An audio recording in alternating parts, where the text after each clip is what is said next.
Let me get a few elephants out of the room here if you don't mind. Number one is closing my Outlook, so you're not seeing a bunch of communications from the people in the office saying, hey, new deal coming through, got to pay attention to this one.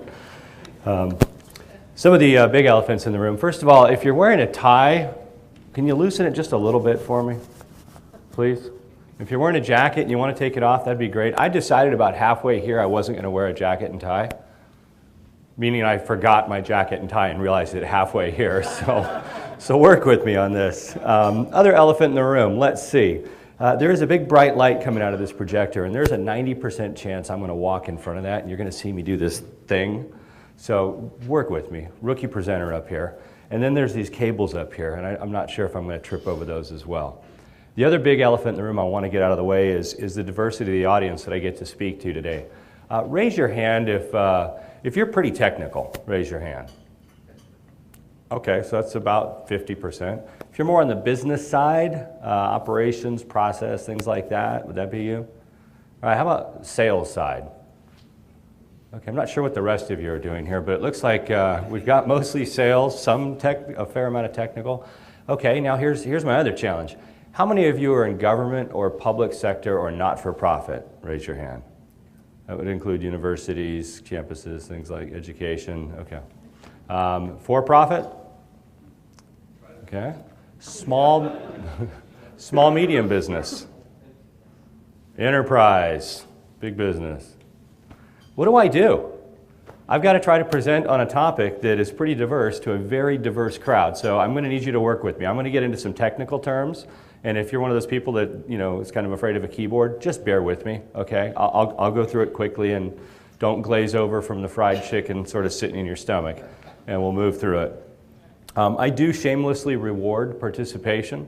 I've got some Starbucks cards in my pocket. I've got some copies of some software laying up here. If I feel like you're being really helpful, I will hand one of those to you. If you're far back, I'll throw it to you, whatever works the best.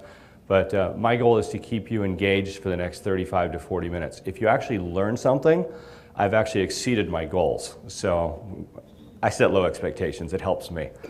Let me bring up my presentation. And we all love death by PowerPoint, don't we? What I want to talk today is about beyond backup. How many of you are involved in the business continuity aspect of your organization? Somewhat. Okay, about 50% of you. The other 50% are probably just kind of, this is a great luncheon, I'll learn something, hopefully I won't fall asleep while the guy presents. That's cool.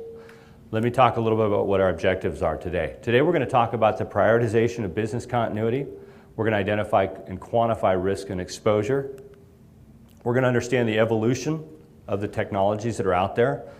We're not going in depth. We've only got 35, 40 minutes, so don't worry. You're already, oh man, this is a lot. And we're going to demonstrate recovery solutions. It's about this time I hear my 10-year-old son saying, Dad, it's summer. I didn't come here to learn. Okay. Try to get him to read a book during the summer. Now, I've got to give the plug for StorageCraft. That's the company I work for. And I say I work for them. The reality is that they sign my check. My loyalty is to the businesses in America. I have served in the channel, as we call it, where I have worked with small to medium business organizations, get a little bit of feedback, a little bit of echo, from providing leadership to community organizations such as the Carolina IT Business Pro Group, the Charlotte Small Business Server Group, national organizations. Trying to help other organizations that serve businesses deliver technology has always been my passion.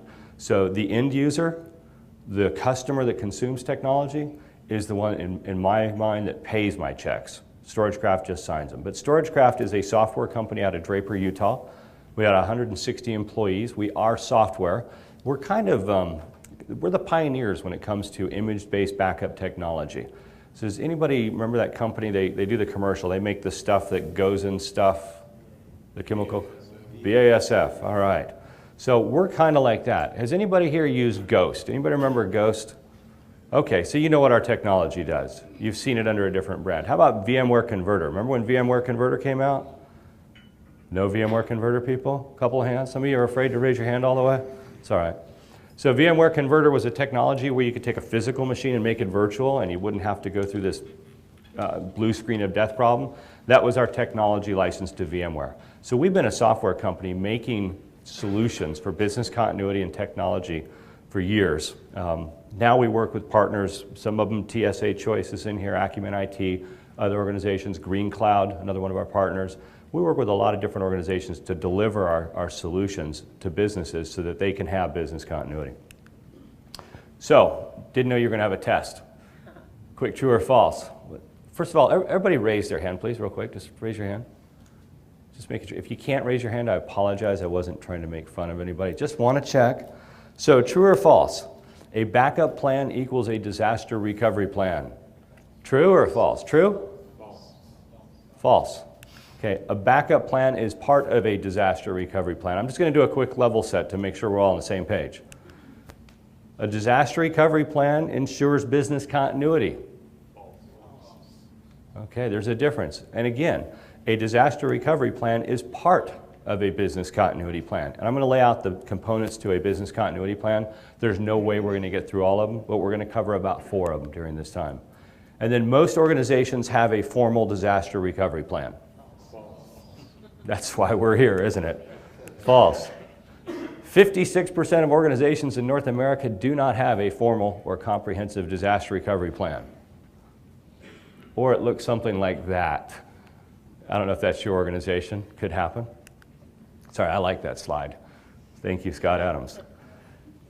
Why don't we have formal disaster recovery plans? I think it won't happen to us. Do what? We think it won't happen to us. It won't happen to us. Anybody else? Nobody asks the questions. Nobody asks the questions. Money. Money. Costs money. We'll get to it later. We'll get to it later.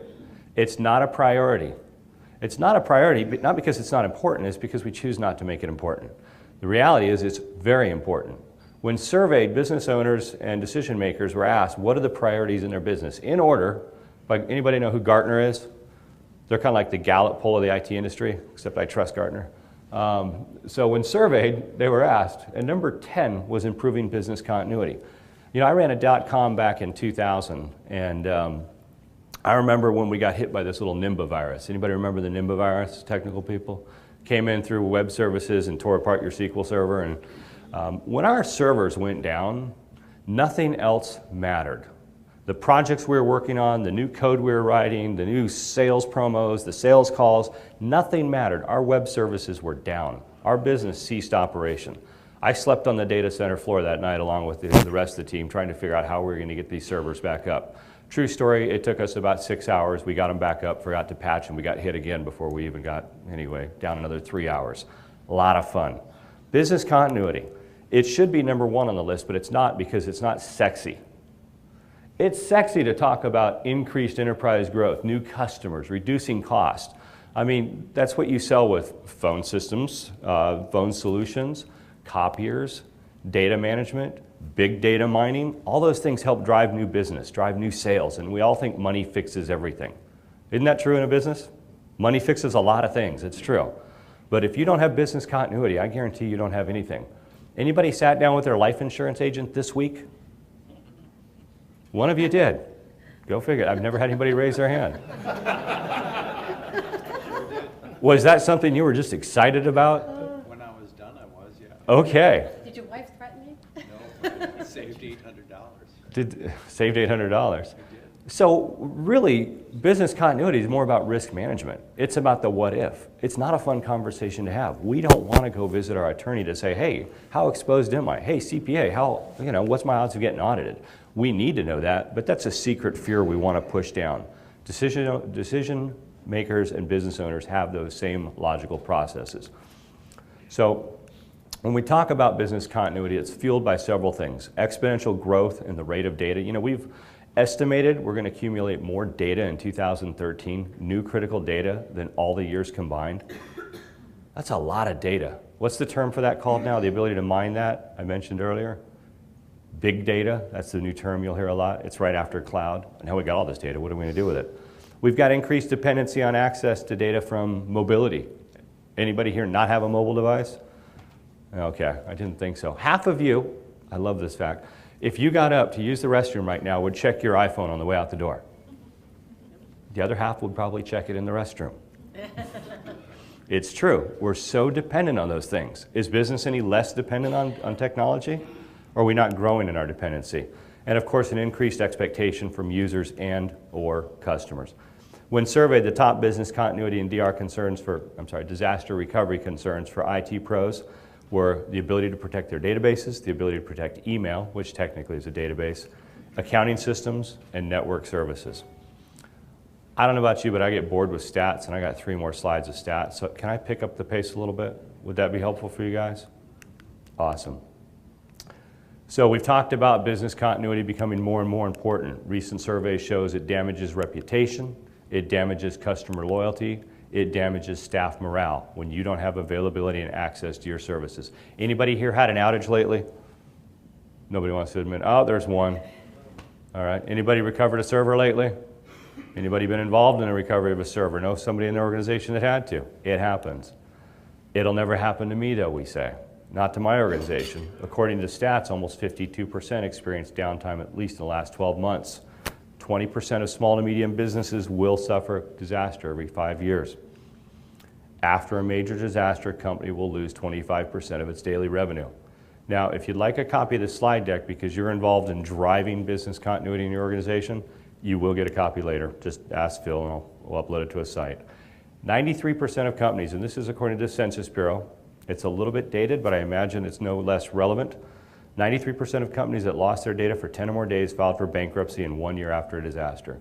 Yet 56% of organizations don't have a formal disaster recovery plan. Why? Because it's not sexy. It's not a priority. All right, so business continuity planning steps. This first part is what we're going to talk about today, and I'm going to conclude it with an actual live demo, time permitting, and time is permitting. If you're to put together a full business continuity plan, I mentioned that backup is a part of disaster recovery planning, and disaster recovery planning is a part of a business continuity plan. Is Immedion in here?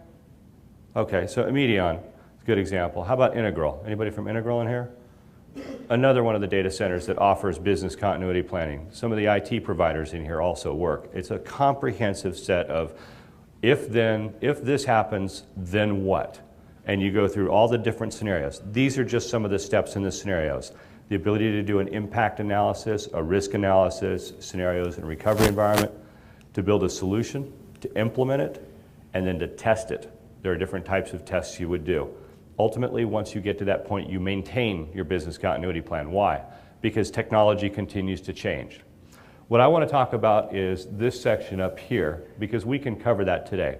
That's around coming up with an analysis of what are my potential threats for my organization, and what would it look like if I were to put together a solution for that. Now, in order to do that, you're going to have to understand what solutions are out there. I don't know why that's going through that process. That's what happens when you build. There it goes. So the typical cycle of building a business continuity plan. All right, test time.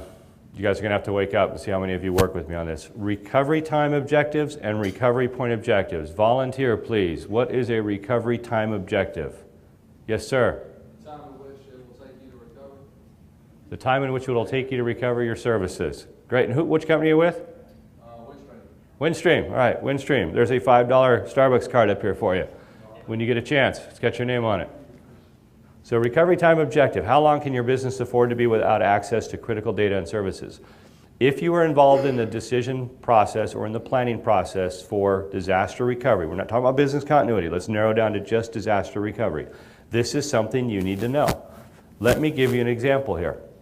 If I were to walk up to Gregory and pinch him as hard as I could, how long before it really hurts? How long before he punches me? Okay? That's his RTO. Maybe that's my RTO.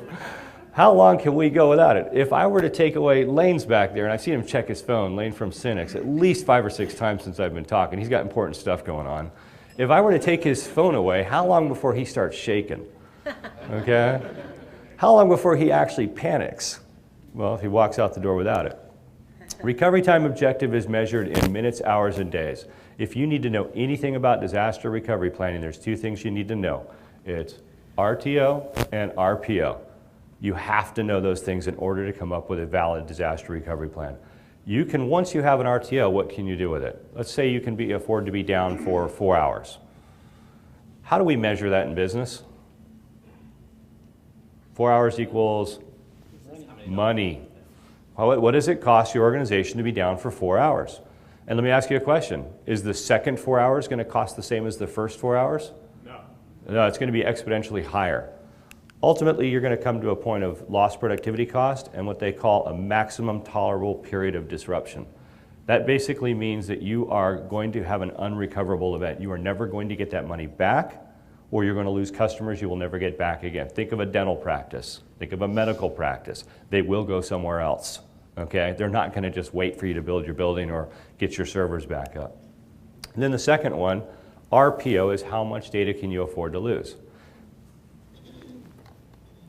Anybody know what this is? In the back there. Come on. Make sure that food's not setting in. This is a Trevan tape. This is your standard default backup technology from the past, how many years? 15 years? Where you would stick this in every day and take it out the next morning. And if for something were to happen during the point where this was running, your recovery point objective is now what? About a day. You've just lost a day's worth of data. I don't know about your organization, but if you tell me that it's okay to lose an entire day's worth of data, I would ask you what your business is. Some of you that may be okay, and I know I'm talking to organizations here that have more than one server, and each server has different roles, or groups of servers have different roles, and your answer would usually be, it depends. Correct. And you're going to want to do this process on every single type of server or role of servers that you have within your organization. So RPO is your recovery point objective. How far back in time can you afford to lose your data? What is the lost productivity cost on that? And then, anybody here in compliance requirements? Financial institutions, Sarbanes-Oxley, HIPAA, got a few of you? Okay, you have some additional requirements. You have to keep your data. For how long? A long time. HIPAA, 10 years after the last moment you saw that patient. Sarbanes-Oxley, who knows? Granularity objectives. How much of the data do you have to keep? Do you just have to keep a weekly, a monthly, a daily? You have to keep every email? If you're under SOX, you do. It's crazy. These are some things that you can go through within your organization, document the process, and come up with a recovery objectives. If you want, it would look something, here's an eye chart for you guys. This was sent to me yesterday by a county library that happens to be a part of this area. Now, I've changed the names of the sites to protect the innocent, but as we're doing analysis of what their recovery point objectives are, we did a column and said, look, what is your recovery goal for those servers? And it's on a per server, per role basis, so we all understand that different servers have different objectives. You have to be able to quantify what your risk is in order to move forward. Here's your favorite part. Doom. Doom, the end is near. I got to get the sign, right? The end is near. This is when he went to his life insurance agent, the life insurance opened up the binder with the slick sheets that showed a picture of his family in a coffin and said, this is your family without you. Well, he didn't, maybe it was your first appointment, but first time you see a life insurance. I will tell you, a long time ago, I had a very short stint with Mutual of Omaha, you know, Wild Kingdom, on after Disney. And we had flip charts like that. It was terrible. I hated that. But this is the reality when we think of disaster recovery planning. So this is the threat assessment part of the business continuity. When we look at threat assessment, what we're looking at is really it's anything that disrupts the normal operation of a business. It's not necessarily the major disaster of a hurricane or what do we get, ice storms and some occasional tornadoes out here. We're kind of nestled into the Greenville area. It's typically these things right here. I actually experienced a natural disaster once, and some of you might have heard this story before. I had a customer back in San Diego when I was running a practice, and he called me and it was kind of urgent, and I come into the office and I go back into the server closet, and in the server closet there's water coming down the server rack. Okay, for you non-technical people, that's not a normal feature of a server rack. They don't liquid cool server racks yet, do they? That'd be kind of cool. Something about electricity and water not getting along too well. So what had happened was the upstairs bathroom had overflown for the entire weekend. And I call it a natural disaster because it wasn't the sink. Well, that's all I got. Work with me, okay? The guy in the front's quick. Good job, Gregory. So there was no fire trucks, there was no, news crews, but it was a disaster because where were the tapes? In the server. On the server rack, where you leave them, of course, because you don't want to put them in your glove box where they melt because they're made of cellophane. So natural disasters, understanding what your organization's risks and threats are. Here's just a basic chart so you can go through and with your organization you can say, okay, application failures, that's typically upgrades. It's not really applications, it's somebody trying to upgrade an application and destroying all the other apps in the process. Employee created hardware failure, which seems to be the most consistent problem that we have. We've gone to some things like centralization, try to solve that. Let's take a look at the evolution of disaster recovery. And this is one of my favorite parts. How many of you are backing up to tape? Okay, I'm not going to mock you. Tape is good. It serves its purpose. In the beginning, there was tape, and it was good. We could back up files and system states. I've slept next to a drive with a tape. We could back up, we could carry it off-site, and it was relatively affordable. What's the problem with tape right now? It's too small. It's too small. It has to be cataloged, inventoried, stored, transferred. It's physical media. You can't just send it across the internet. And frankly, the recovery time is one of the biggest challenges of tape. Now, they make faster, stronger, bigger tapes and tape drives and all that, but that's fine. What does it look like? Because most organizations do have to rely on a backup and disaster recovery model. When you go through a disaster, what does it look like when you recover from tape? Typically, you go out and you acquire new hardware, you locate your last good backup, you access the backup media, you find the hardware, the firmware, the software, the updates, and the licenses, then you reload the operating system, then you activate the operating system if it needs to be activated, you restore your system state, then you restore your data, then you test and you pray, then you restore user access. Does that sound similar, people with tapes? 50 times. Have I skipped? I sat there with my head the other night and said, what's the last time I restored from tape? Oh yeah, I remember that one. Oh gosh, I remember that one. And I thought I'd just list it out. So tape is good, but that's not a fast recovery. And remember we were talking about recovery time objectives? That may not meet your goal. So along came high availability. Anybody using high availability? All right. You have a SAN? Okay, I remember when I bought my first SAN, I was working for a .com out of Albany, and we went out and we invested, it was about a $500,000 SAN, it was a large ASP, and they gave us the quote and it was for 1.2 million. We said, why is it 1.2 million? Well, you don't just buy one SAN, you got to buy a second one to back the first one up to. So yeah, you can do that. You can come up with mirrored geodeschronificated refibrillated systems. I got to make a few words up here. But the reality is that these solutions are expensive and they're complex. Do they have their place in business? Absolutely. Do your banks need to use them? Does Google need to run them? eBay has them? Those make a lot of sense. Having mirrored and redundant systems makes sense. Does it protect you from disaster recovery? To a point. Of course, unless you're talking about corruption. Time check. All right, we're doing good. So the evolution of disaster recovery, because most businesses have had to fall back on the model of, okay, I'm going to crash, and then I'm going to recover. Or I'm going to lose data, then I'm going to recover. Because we're not going to add the extra zeros to our business continuity plan for high availability. Heck, business continuity plan's number 10 on the list anyway. It's not like it gets the money first. We all have a lot of budget for business continuity. No. So the backup and restore model has evolved. We no longer back up from disk or from tape. We now typically go disk to disk. Most of you are familiar with that. We've moved from file and folder to image-based backup, and I'll give you an analogy of that in a second. We've gone from hardware redundancy to a process of virtualization. So instead of having two servers laying around in case one server fails, we can just sort of virtualize. Everybody familiar with virtualization, or at least conceptually we're getting there? And then we moved from tape swapping to offsite replication because, anybody from Windstream in here? Sell bandwidth? All right, because there's ubiquitous internet, the ability to move data across the wire to the data centers or secondary locations. A true disaster recovery, now we're getting granular, a true disaster recovery solution should consist of the following things. Number one, the ability to back up. Accurate, pristine copy of the data and know for sure that it's a good backup. We'll talk about that in a second. The ability to manage the appropriate backup images. Do you folks run in tape? Do you have tape libraries, catalogs? Pretty complex? Yes. So if I ask you for a file from Thursday of last month at 2 p.m., what's that process look like? We can go into the software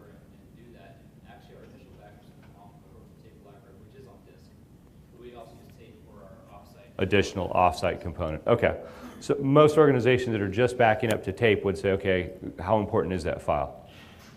Because they don't want to have to go looking for it. Then they have to go find the tape, and then they have to catalog the tape. And once they find the file that they think, oh, it wasn't Thursday, it was Wednesday, I got to get the other tape now. Where's that one? Fun process. So being able to manage, once you get your backup files to a location, being able to manage those backup files in an organized process to meet your compliance and retention requirements that we talked about, to be able to replicate those files off-site. And then right here is the biggest part, to be able to test. All right. How do most companies test the recoverability of their servers? That's the most common answer, but it's not the right answer. They don't. Who said they don't? All right, Starbucks card for, what's your name? Greg, from which company? Ceramtech. Most companies don't test the recoverability of their backups because they can't. Why not? Well, they test a file backup. I mean, that's a compliance requirement. You say, I'm going to take this Word document and recover it. Is that really testing the recoverability of a server and the services? So let me give you a better analogy. Lane, you got your iPhone over there? I do. And you've tested it recently, as far as you back it up all the time, right? Oh, yeah, definitely, yeah. So if I were to go ahead and wipe this out right now? Oh, that'd be bad. Please don't do that. Why not? It backs up though, right? Well, when I plug it into my computer. Have you tested it? No. Why not? Mainly because it takes too long and I don't want to do that. Because you can't. Yeah. Because you don't know for sure what's going to happen. Let's all do this. This Friday, I want everybody to go back to the organization and say, hey, we're going to take a critical server, pick it, SQL, Exchange, Active Directory, the primary domain controller too, not a secondary one.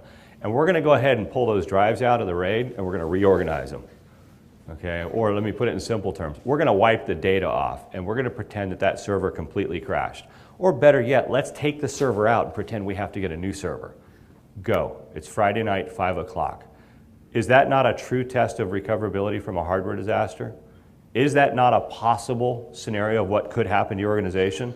But most companies don't test because Time, or they don't have the resources for the, everybody say they can't. They can't. Now, there are organizations that do have the budget, usually because they have the requirements. It's not because it's a priority, we already saw that list, and they will test the recoverability of certain services, and they will do it through virtualization tests, or they bring in third parties. Most organizations don't test the recoverability of their servers because they can't. And then the ability to recover. That's kind of a gimme if you get the first three. So let's look at this visually. Image-based backup. I'm going to have to move on time or I'm going to get kicked off in 10 minutes. Image-based backup is the process of being able to take, well, let's use, I have an iPhone up here. I would take a picture of this room and go, everybody say cheese. And I would take a picture. That is an exact image or representation of what this room looks like. Blue tie, blue shirt, he's got his hair back, he has no hair. Okay, we know, sorry Phil. We know exactly what this room looks like through an image. Now, somebody just moved back there, so I need to stop for a second and just take a shot of him because he changed the way he was sitting. That would be the incremental change or the difference in change from what I took of the first picture and what it looked like shortly thereafter. That is image-based technology. The old process was we would copy the data over. That took forever. That's basically like transcribing. So an image-based backup, you guys that aren't technical, you're going, oh gosh, here comes the carbs from, I should have that second piece of cake. Work with me, okay? We'll get through this. An image-based backup is taking a photograph or an exact copy at the block or the sector level of the drive, the active volumes, and copying it to a file, encrypting and compressing, and sending it to a target like that. That means, and in this scenario, I'm actually back, I've got some blue blinky lights to keep you guys interested, and I haven't looked into the light yet. That machine over there happens to be a server that I'm backing up to. There's nothing fancy about it. It doesn't say Dell or HP. I think it says CRU. It's just a box. And I'm backing up this laptop consistently to it to show what that means. I took an original image, and then every time something changes on here, those little changes are going over there. In the event of a recovery, I can recover to any type of hardware. Will you ever find the same server as the server you lost? No, you can order two servers at the same time and they won't be the same. So the ability to go from any type of hardware to another type of hardware is absolutely critical as part of a recovery plan as you're building one out. Can I ask a question? Yes. Can that data, once it's recovered, be manipulated and mined afterwards because it's simply an image, not a true copy? Yes, but we would not modify the original backup. I'm sorry, the question was, once that data is stored there, can the data be mined or accessed, manipulated? Yes, yes, and yes, but if it's saved, it will be saved as a new backup file because we would never modify the original. We actually run a checksum. So if you wanted to take the backup and use them for forensic purposes, you could. So here's what a backup chain looks like. Again, non-technical people, stay with me. A backup chain, you've got a full backup, that's your photograph, that's your image, and then you got these little incrementals. Our software technology, I'm not here to sell it, I'm telling you this is what any image type backup solution would do, would basically make an incremental or the delta of differences up. We do it up to every 15 minutes.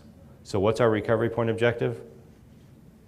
15 minutes. So if you lose a server, no more than 15 minutes ago. In the event of a disaster, you can take that data out and roll it out to a VMDK, that's a VMware machine, or to a VHD, which would be for hypervisor, or out to one of our native file formats. The real test comes, if you want to know that something's recoverable, is if you can actually go into a backup file and recover it back at any point in time to any destination, or to recover the entire server virtually. All right, you geeky people in the room, this is where you're really going to enjoy this. We have visuals. I like visuals. They're better than bullets and stats. Here's your typical scenario. This is how you build a disaster recovery model using image-based backup technology. You don't even have to be geeky to get this. Anybody in sales will understand this. I'm in sales. I understand this. I'm not a geek. You have your production servers, desktops, etc. You want them backed up. Okay, that's part of it. So you have a regular replication of the data, a backup of the data to a storage server, such as this little black box with a blue blinky light on it. You also can take those files and replicate them across the internet. Why would we do that? If you're not getting your data offsite, you're crazy. You've got to do it. And then, of course, once it gets there, you can store it on a similar type of device, providing you similar functionality. In the event of a disaster, let's say server number 2 here, it's not a toilet overflowing, thank goodness. It's just a little fire that occurred inside the server. It goes up in smoke, and it's gone. In this case, somebody can actually remote into that appliance right here, and I'll show you this in a second, and bring up that failed machine virtually. Not copying the data over, not recovering the data, not restoring the data, but actually take the backup files and present them to a hypervisor and virtualize from them while a new server is brought in, and in parallel, but independently, the users operate off the recovery server, and we go build a new server. Once we're done, we go back. So we fail to virtual and back to physical again. It's a simple process. In worst case scenario, I call it the Russian comet thing, because that's not too old yet. We've got a smoking crater, but we've got branch offices that are dependent on that, or we've got a business continuity plan that says, hey, we need to be back up in X number of days. In this case, you would have your data offsite, I'm in your way here, you would have your data offsite up at a secondary location, maybe over at Immedion or Integral, or one of your IT vendors has a data center, or you have a second site. You would put it there, and in this case, you would actually, from that machine, figure out what your recovery plan is. You could roll out to new hardware, you could virtualize from that, but these are exact images. You're not reinstalling operating systems, you're not copying data, you're not reconfiguring user information, you're not downloading SQL patches and updates, permissions, file and print share. It's all self-contained. It was a photograph, an exact replication of what was there before it crashed. No more than how old? 15. All right, you guys are good. And we're going to get real close to my time here, because I know this demo takes 4 minutes, and I think Phil's giving me some grace. He's giving me 2 minutes grace. All right, what I have here is Shadow Protect running, and let's go ahead, and Lane from Synix has some very important files.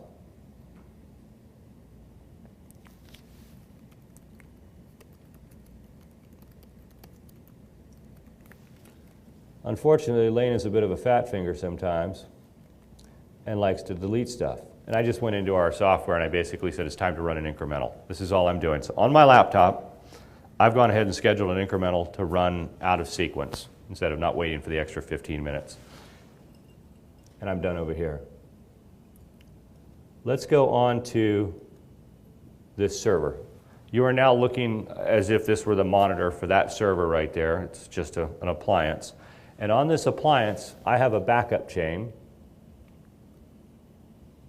for this laptop. I also have my home computer. So it looks like by date modified, is that about right? 12:55. New one should be coming over any second. Come on, baby. And there it comes. So my computer just ran a backup. So I say, okay, Lane, how important is that file? Are you sure? All right.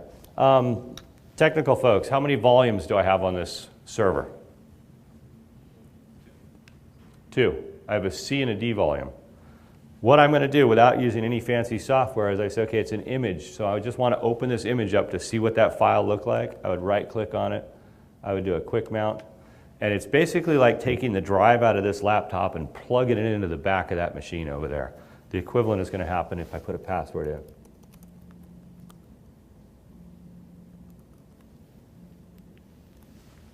in. And the hardest part is remembering the password. Now, how many volumes do I have? 3. So it just added a volume. That should pop up in a second.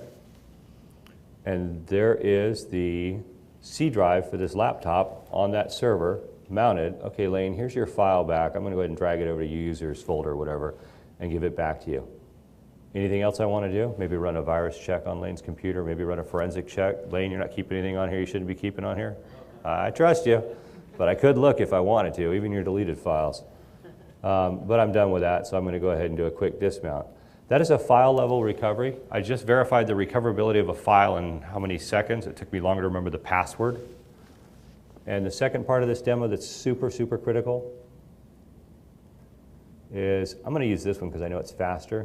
Here's a computer called Crash. Notice the date on Crash, 2007. This is a backup, and I'll start running it while I tell you the story. I'm going to right-click on that backup file, elevated permissions.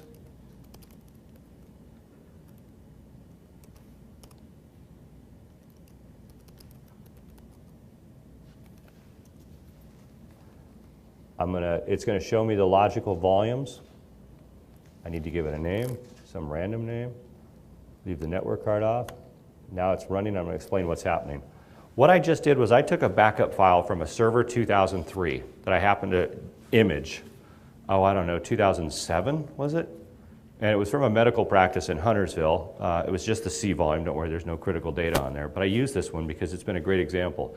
This server 2003 had some Asus motherboard with some unknown SATA card in there. I had no idea who built this thing in their garage or what it was. All I knew was I wasn't touching the thing, or the company I ran wasn't touching this server until we took an image of it. Happened to be using image-based backup technology at the time with StorageCraft. So this is an actual image of it. Now normally if you take a server and you try to bring it up on different hardware, what do you get? Anybody technical can answer that one? Blue screen of death. Our intimate friend where it goes, fatal exception error number or some giant hexadecimal number, alphanumeric, and it's telling you that there's some driver that it couldn't load. So here's the equivalent. You walk me up to some big Rico copier and tell me to make a copy. I'm going to look at that thing and go, I don't know what to do with this thing. I need instructions. So Windows needs instructions to be able to boot to different hardware. That's called rebuilding the hardware abstraction layer. Typically, you'd recover that by how? Parallel install, in-place upgrade, all your updates and patches. So we just did it automatically in the background. We took that server 2003 backup file. We didn't copy it. This could have been done across the LAN, by the way, same amount of time. And we told our hypervisor, which happened to be VirtualBox, hey, we need you to boot from this backup file as if it were a VHD. We're not going to recreate the entire server. We're not going to have to copy all the data. We just want to boot from it and run from it. Now, before we do that, we're going to go in and go ahead and rebuild that drivers, etc. folder and give you the correct drivers. That's our magic where we do the hardware independent restore like VMware Converter. And we injected the appropriate driver so that when Windows boots up into a operating system, it says, yeah, I know what this hardware is. The only exception is I came up with the network card off. Why would I come up with the network card off? I don't want it to be live. Put two servers on the same network with the same name, bad things happen. The point of this is I have just shown you the ability to, and I'm trying to get it within my 3 minutes. Oh, we're over now, aren't we, by 1 minute? Oh, Phil's shaking his head. Don't be anticlimactic here. We're going to do it. All right. So what's happened is I have just proven the recoverability, as soon as I get a login prompt, of a server 2003 on a Windows Server 2008 box that was made 6 years later, 8 years later. By proving that recoverability, I now know beyond a shadow of a doubt, in the event of a disaster, I could have recovered my server. Now, I brought it up offline. I could put it online and let the user start hitting it, and this had been an actual disaster. Since it's not, I could do other things. I could go in there and run my malware check, run my spyware check, run a line of business upgrade test, maybe do some patch testing. It becomes a sandbox. If I decide I'm good with that, and of course Active Directory doesn't like having no network, all right? We will go ahead and say that was a proof of recoverability. I'm done with it. My test is over. I don't need it. The virtual machine was created. So, using image-based backup technology to local storage is the way that we would recommend, I would recommend you build a recovery plan for your business. Obviously, you're going to want to go through the process of RTO, RPO, threat assessments, according to what type of operations you have, what type of threats you face, and then you would look at designing something like this versus your traditional tape. Now, tape has its place, but the technology is here now where once you replicate the full image offsite, you can keep going. So it's backup on-site and off-site, centrally manage your backup files so you have single console to be able to control all your sites and enterprises. The ability to easily test recovery points. Did we not just test an entire file and an entire server in minutes? Anybody else tested an entire server recovery in minutes lately? Only if you're using a pure virtual environment. The ability to recover them fast and the ability to do it either on-site or off-site. So that is how to build a quick recovery solution that's beyond backup as part of a business continuity plan. Over time, so I don't know if Stump the Chump is available or if you just want to kill it now, Phil. I'll tell you what we're going to do. First off, we're going to say thanks to Mark Crall. A round of applause from the audience.